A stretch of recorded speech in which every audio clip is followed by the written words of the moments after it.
السلام عليكم.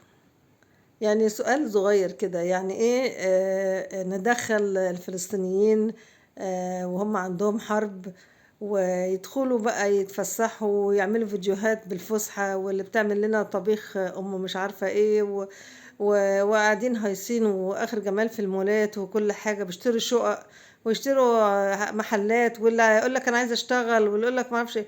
طَب مين بقى هيحرّر فلسطين إن شاء الله؟ وهُم قاعدين بس فين الجيش المصري، فين الجيش المصري ما عملش ليه؟ وهُم جُم قعدوا هنا وكلّهم شباب للأسف الموجودين هنا. يعني إحنا بس عايزين نعرف هُم بيعملوا إيه هنا، وإزاي دخل العدد ده كلّه. هُم قالوا إن في يعني من كام شهر قالوا إن هُم 100,000، طبعًا دلوقتي أكيد ده غير إن هُم أصلًا بيولدوا بالعشرة يعني.